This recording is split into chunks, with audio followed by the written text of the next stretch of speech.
One thing about the Dynasty trade market is it's not black and white. It's very ambiguous.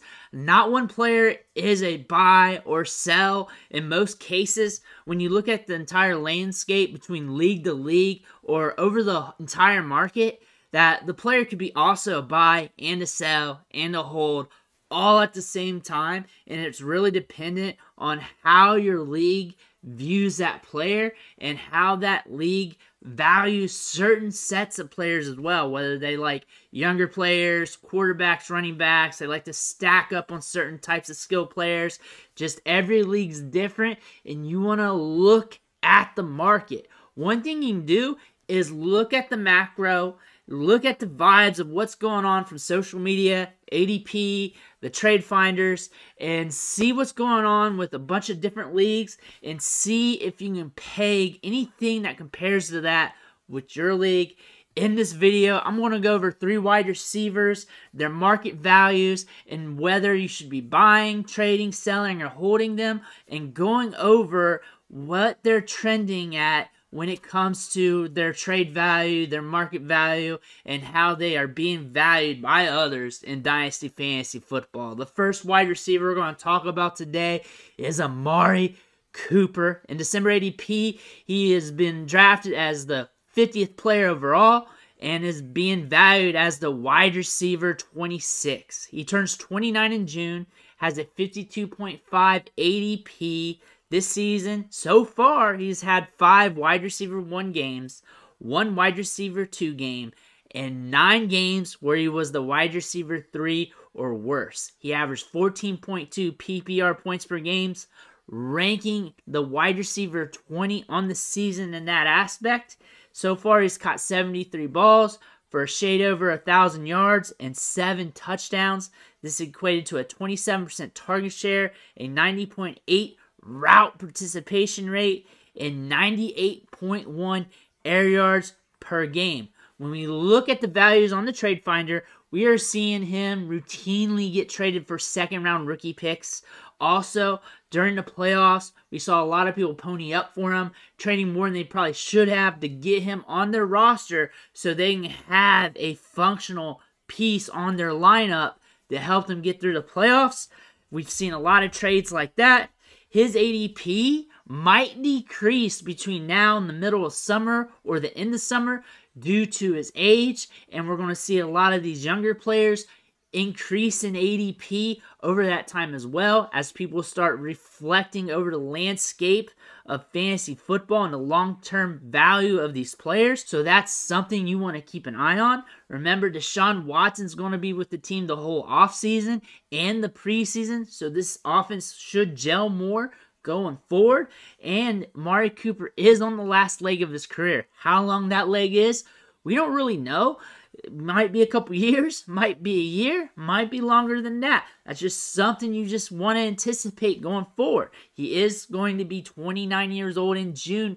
Don't forget about that. If I wanted to trade for him, I'd be waiting closer to my rookie draft when my picks increase in value and start waiting till it's time to trade for him when the picks or players left on the board are not to my liking anymore, and see if I can catch him at a discount.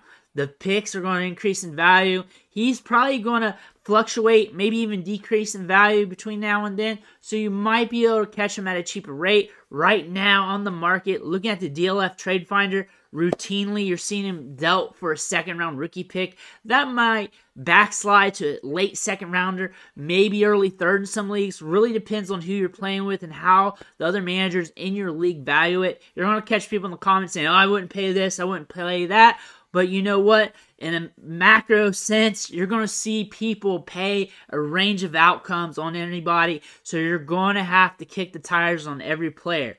The sell window, the time to sell, probably now, because right now his ADP is kind of high considering all the variables that could happen in the offseason. Another time to sell is right before the season because he's a vet, and veterans increase in value right before the season because you see the probabilities of him scoring fantasy points for your lineup before the season unfolds. fold. So those are something you want to look at. Going on to our next wide receiver here is one of my favorite wide receivers in all of football. One of my favorite prospects. We're seeing him take a decrease in value right now due to him not playing the rest of the season due to injury, and he's getting that injury discount, and that's Rashard Bateman. In December ADP, he is being drafted as the 78th player overall and being valued as wide receiver 39. He turned 23 about a month ago in late November. Played in 6 games. He saw a 17.2% target share. He saw 20% of the targets or more in 3 games. Caught 15 balls for 285 yards and 2 touchdowns. Had 1 wide receiver 2 week where he scored 20 fantasy points. On the trade market, you're not going to see him sold in many 1-for-1 deals.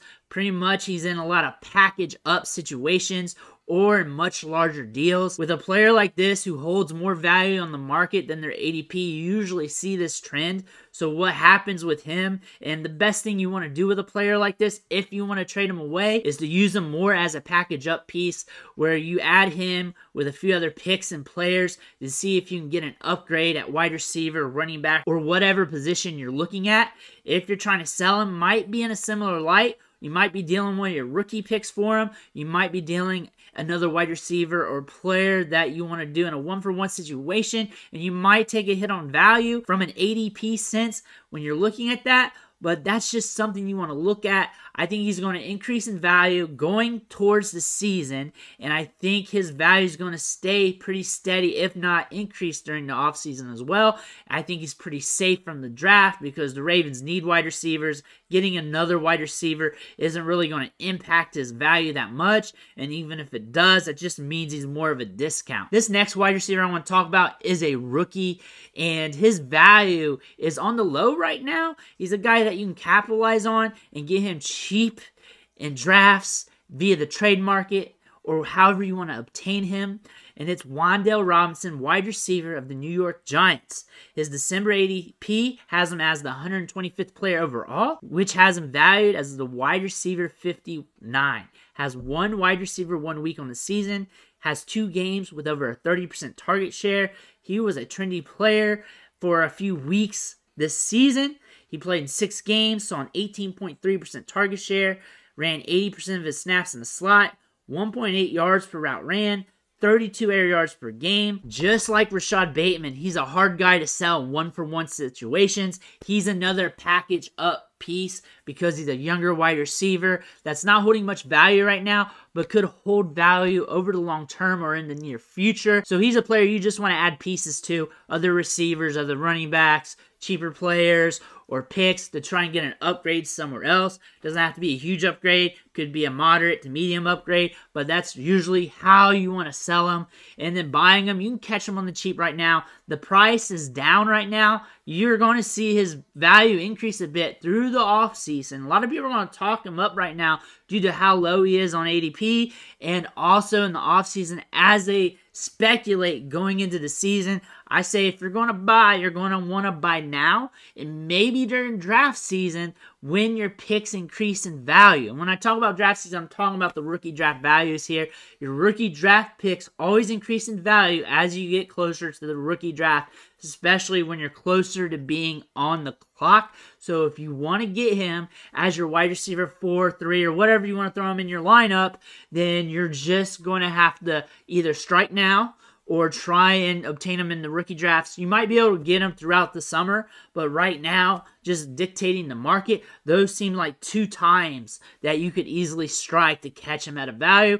I look for other fantasy football analysts, other sites, websites, YouTube channels, start talking them up. Once they look back at his ADP, once they start looking back at how he was trending for those few games last season, and start to drive the price up on him from the macro standpoints over the summer, and I feel like that's going to cause his price to rise a little bit. So if you want to catch him on the cheap, I would do it now. Wide receiver 59 price tag off ADP is a good price to pay for a young wide receiver like this. Upside isn't Jamar Chase, but he's a good patch-up guy, a good guy to have in the rotation, in the mix of your group of wide receivers. But those are 3 wide receivers that we're looking at on the market here in Dynasty Fantasy Football. Let me know some wide receivers you're looking at. I want to hear about it, and maybe I can do a video on them here in the near future. But before you head out, make sure you hit that subscribe button. It's really going to help you out going forward. It's going to help you build your Dynasty team, help you get ready for those rookie drafts, help you in redraft, help you set your lineups and everything else. I want to thank you for watching, and I'll catch you on the next video.